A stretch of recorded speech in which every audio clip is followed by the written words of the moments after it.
And now, the financial state of our university. For the first time after 8 consecutive years, from 2005 through 13, 8 years of running negative net operating margins, the university's net operating margin is projected to be $1.3 million, or a positive 1.1%. Let me tell you how we got there.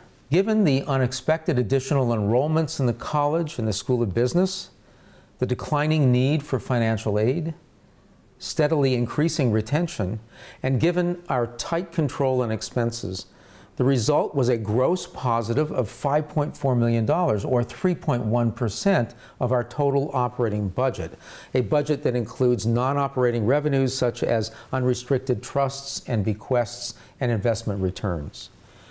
Once these funds are used necessarily to reduce the university's outstanding debt, to increase the reserves for deferred maintenance for our facilities, and to increase other cash reserves, the result is the positive 1.1% margin I noted. Our original financial projection for fiscal year 14 and net operating margin was merely to break even.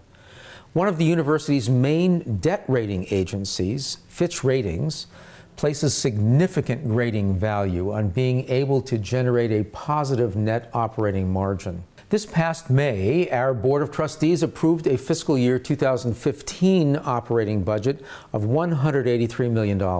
A primary financial goal is to improve the university's balance sheet over time by increasing liquidity reserves to the levels of comparable rated institutions and by reducing debt. By doing so, this will provide available funds for longer-term future needs. The approved budget included salary increases greater than the cost of living for our employees. And that included contingent faculty for only the second consecutive year after no increases for 10 years for the college and School of Education and 5 years for the School of Business. We made a modest increase in the university's contribution to employees' 403(b) retirement accounts of 0.5%, bringing the current contribution to 7.75% for eligible employees.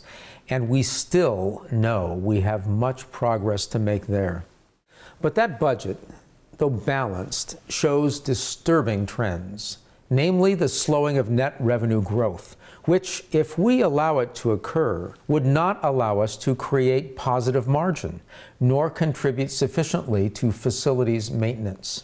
Over the past 10 years, net revenues, primarily tuition, room and board, less financial aid, have increased 50%, or $40.6 million. The university's internally funded financial aid, which is really a financial discount, has increased 148%, or $36.6 million, over the same 10-year period. Personnel expenditures have increased 55%, or $24.6 million, and non-personnel support expenditures have increased 44%, or $16 million over 10 years, in line with, as they must be, with net revenue growth. These are real risks. Our fiduciaries on the board, our bond raters Moody's and Fitch, and I live with the implications of these unsustainable financial risks. This is one reason why you've heard me speak so frequently about our need for new sources of revenue. Our aggregate endowment spending rate has exceeded the previously targeted 5.0%, at least by one method of calculation, in 5 out of the past 20 years, peaking at a high of 6.9% in fiscal year 2002. In current markets, and by current estimates, that target rate of 5.0% too is unsustainable. Although it has actually remained prudently under 5% for the past 3 years at 4.5%, it may need to drop further, as long-term estimates for equity markets now forecast lower returns. By rule of thumb, a university's endowment is expected to be at least 2 to 3 times the institution's operating budget. Thus, our operating budget for fiscal year 2015 of $183 million would equate to an endowment of approximately $366 to $550 million. Ours is approximately $155 million. By that measure, as well as by the peer ratios that benchmark endowment per student, we are woefully under-endowed.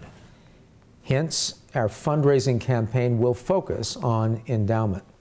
The total investment return on the university's investment portfolio for fiscal year 2014 was 14.7%, as compared to 10.6% for the prior fiscal year. Over the past 10 years, our annualized average total investment return was 7.6%, which is approximately 0.6% above the average from NACUBO, or the National Association of College and University Business Officers, as based on the Common Fund study of endowments from 261 U.S. colleges and universities who have assets of $101 million to $500 million. The university, however, continues to be a student fee dependent and inadequately diversified institution financially. For fiscal year 2015, net tuition, room and board as a percentage of total net revenue is projected to be 95%. This is another reason for my consistent focus on non-correlating sources of revenue. Developing new and consistent sources of revenues will be critical to funding new institutional priorities and ensuring future financial stability. These can be from intellectual property, unrelated business income, outside conferences and programs, the campaign, and new philanthropic resources for student financial aid.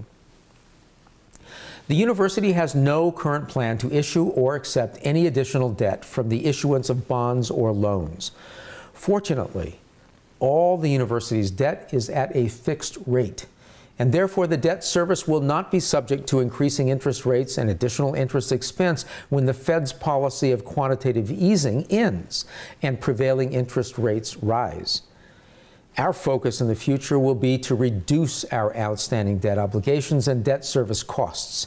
Being able to reduce and/or refinance our debt with lower interest rates will also increase available net revenues.